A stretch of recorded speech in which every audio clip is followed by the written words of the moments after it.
Boa parte dos livros do Novo Testamento, eles tratam dessa questão. Como viver em paz, como vencer a ansiedade, como ter descanso nesse mundo cheio de sofrimento, de dor e de contrariedade. Aqui no capítulo 4, o apóstolo Paulo se encaminha para o final da carta, trazendo algumas orientações práticas. A partir do verso 6, ele traz 3 orientações sobre como não viver ansioso e experimentar a paz de Deus no coração. A primeira é orar. Orar. Verso 6. Não andeis ansiosos de coisa alguma. Em tudo, porém, sejam conhecidas diante de Deus as vossas petições, pela oração e pela súplica com ações de graças. E a paz de Deus, que excede todo entendimento, guardará o vosso coração e a vossa mente em Cristo Jesus. Ele se dirige para os irmãos e proíbe que eles andem ansiosos. Não andeis ansiosos de coisa alguma. A ansiedade em si, ela não é pecado, mas o viver ansioso talvez seja.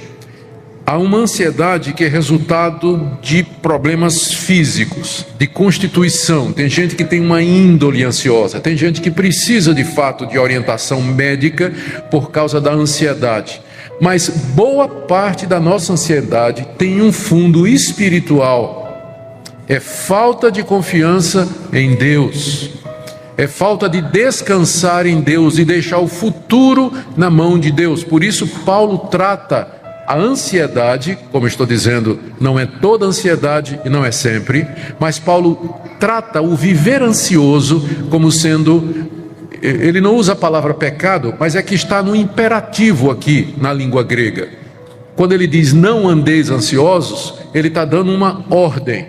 Significa que se nós vivermos ansiosos, nós estamos desobedecendo a palavra de Deus e, portanto, isso é pecado.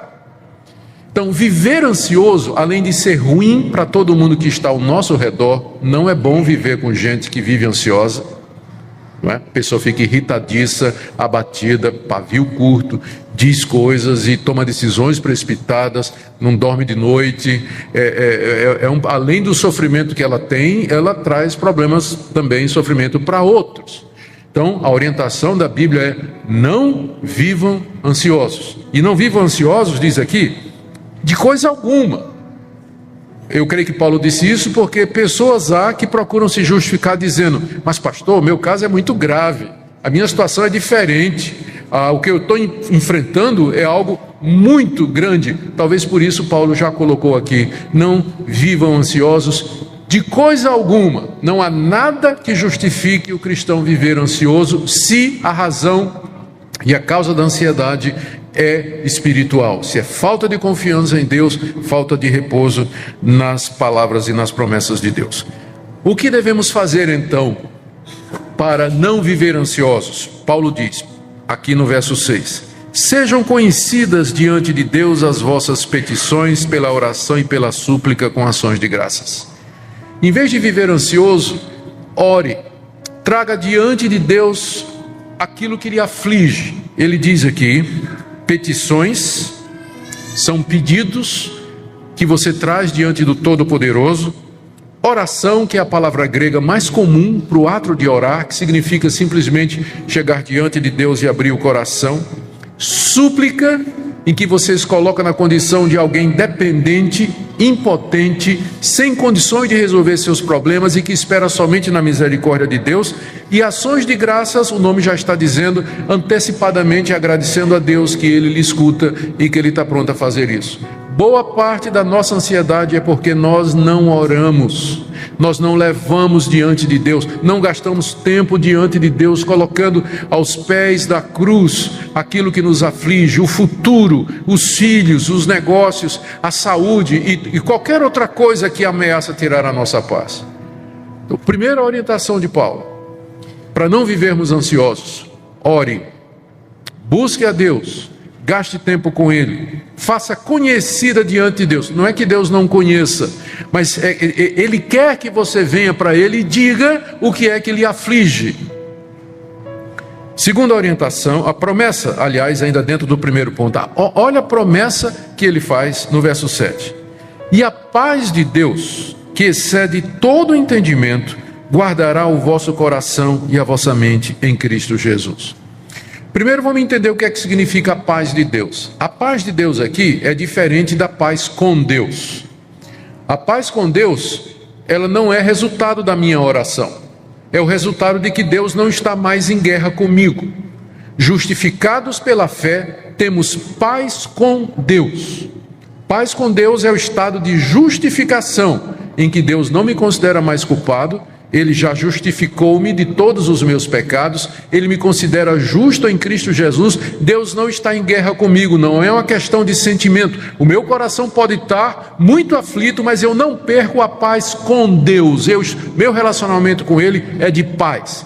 Mas a paz de Deus é um sentimento, é a emoção, é você sentir-se bem, é você sentir essa paz com Deus, tranquilidade no seu coração. O que Paulo está prometendo aqui é a paz de Deus, é a sensação de calmaria no coração, de tranquilidade, mesmo que a tempestade esteja batendo lá fora. Ele promete que a paz de Deus, como um guarda armado, essa expressão guardará é tirada do vocabulário militar. Imagine aqui a paz de Deus como um guarda armado, um soldado completamente equipado, montando guarda à entrada da sua mente e do seu coração, para não deixar passar nenhuma ansiedade. Porque é isso que ele está dizendo, olha, a paz de Deus vai guardar o seu coração e a sua mente. A paz de Deus vai ficar como um guarda armado na porta do seu coração e da sua mente, para não deixar entrar preocupação nenhuma. E ele diz que essa paz excede todo entendimento. Gente, que coisa maravilhosa, todo mundo quer isso, né?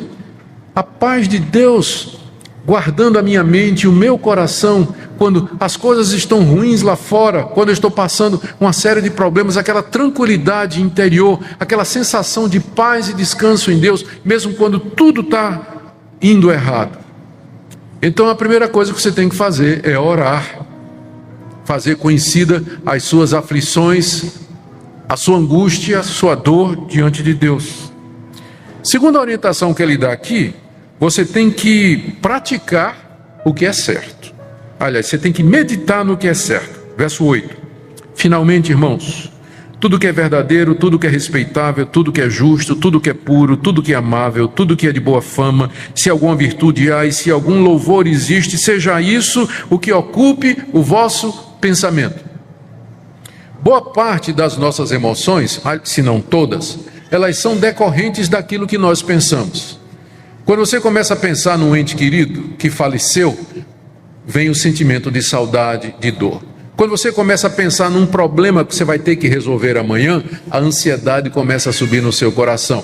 Quando você começa a pensar naquelas notas promissórias e naqueles pagamentos que você vai ter que fazer daqui a um mês, e você olha a conta bancária, sobe aquela coisa no coração. As emoções, elas são resultado daquilo que você pensa. Se você ocupa a sua cabeça, se você ocupa o seu coração com as angústias dessa vida, se você ocupa o seu coração com aquilo que não edifica, se sua mente está trabalhando o tempo todo com estas coisas, nunca que você vai experimentar a paz de Deus no seu coração. Olha a orientação que Paulo dá aqui para aquela igreja. O que é que deve ocupar o meu pensamento? O que é verdadeiro, o que é respeitável, o que é justo, o que é puro, o que é amável, o que é de boa fama, se alguma virtude há e se algum louvor existe. Eu não estou defendendo aqui pensamento positivo, mas eu estou dizendo que Deus nos fez assim. Se nós ocupamos a nossa mente com aquilo que é agradável, com aquilo que é justo, com aquilo que é verdadeiro, não é que nós não podemos pensar e planejar o que é que vamos fazer, mas a nossa mente tem que estar ocupada com as promessas de Deus, com as coisas de Deus, com a pessoa de Deus, com a convicção das promessas dele. Para você fazer com que a sua mente esteja no lugar certo, há uma série de coisas que você pode fazer em termos práticos. A sua cabeça é muito daquilo que você lê e daquilo que você vê. Se você passa o dia diante da televisão, se você passa o dia diante do Facebook, se você passa o dia diante das mídias sociais, vendo porcaria, vendo impureza, vendo mentira, vendo a glória humana, as coisas desse mundo, a sua mente vai se ocupar destas coisas. Mas se você coloca na sua cabeça a palavra de Deus, leitura de bons livros, ouvir coisas boas, boas pregações, se você alimenta a sua mente com aquilo que vem de Deus, a paz de Deus vai encher o seu coração. Mas se você passa o dia enchendo a sua mente com aquilo que não edifica, aquilo que não contribui, com aquilo que é contrário à palavra de Deus, não é à toa que você vive angustiado. Não é à toa que você não tem paz, que o seu coração é um turbilhão o tempo todo. Quer ter paz com Deus? Primeiro, ore. Segundo, pense, encha sua mente, ocupe a sua mente com aquelas coisas que de fato edificam e vêm da palavra de Deus.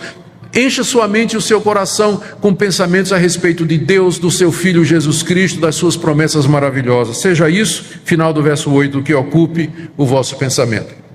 Mas há uma terceira coisa que Paulo diz aqui, se a gente quer ter paz, é que nós temos que praticar aquilo que é correto.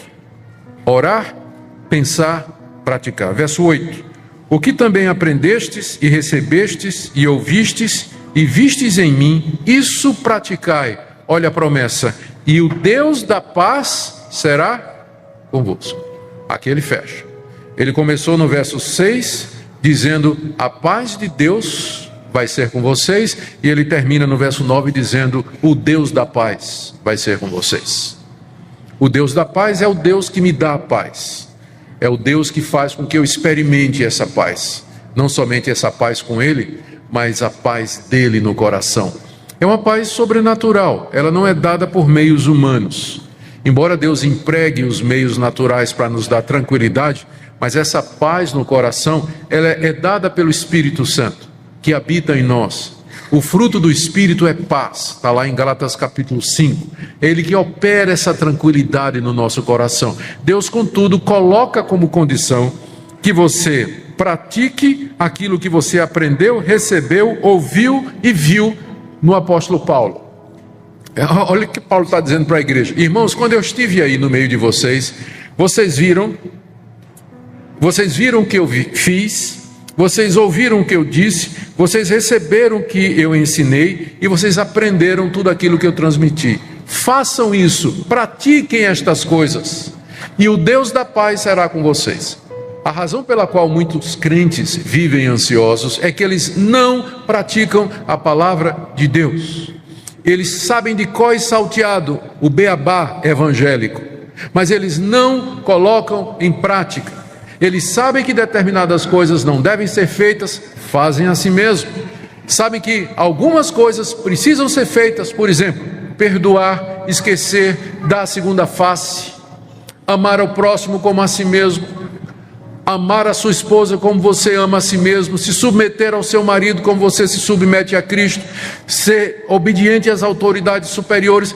A Bíblia está cheia de orientações para nós. Então, na hora que você desobedece a Deus, o Espírito Santo se entristece e a paz de Deus, o Deus da paz, já não é mais com você. Se nós queremos viver em paz, temos que orar, encher a cabeça com aquilo que vem de Deus e praticar a palavra de Deus, e aí você vai andar em paz. Agora, você não pode esperar viver em paz se você não gasta tempo em oração, se você não enche a sua mente com aquilo que edifica, com a palavra de Deus e com as promessas de Deus, e você não vive de acordo com o Evangelho. A única coisa que vale dar paz é Rivotril mesmo. Não tem outra coisa, tem que morrer no Rivotril. Porque a paz que vem, não estou dizendo que está errado, né? Como eu disse, há casos em que a pessoa precisa de ajuda médica.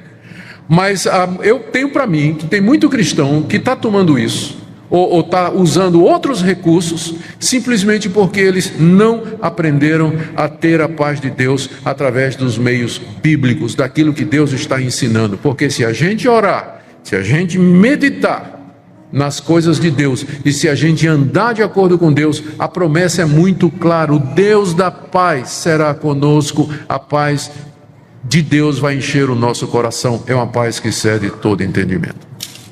Como é que está você nessa manhã? Como é que tem sido a sua vida como cristão? A paz de Deus no coração embora seja um sentimento e é um pouco subjetivo, mas ele acaba funcionando como um bom indicador da saúde espiritual das pessoas e do relacionamento delas com Deus. Nós deveríamos ser honestos e sinceros e perguntar a Deus por que é que a gente não consegue viver em paz, por que é que a gente vive num constante estado de ansiedade, A palavra de Deus nos ensina que Deus, Ele está disposto a nos fazer experimentar aqui e agora o shalom, a paz que Ele prometeu ao seu povo. Queira Deus nessa manhã nos instruir, irmãos, e conduzir o nosso coração e a nossa mente à pessoa de Cristo, o príncipe da paz, e que em comunhão com Ele nós possamos desfrutar essa paz no meio de todas as nossas angústias e ansiedades. Amém?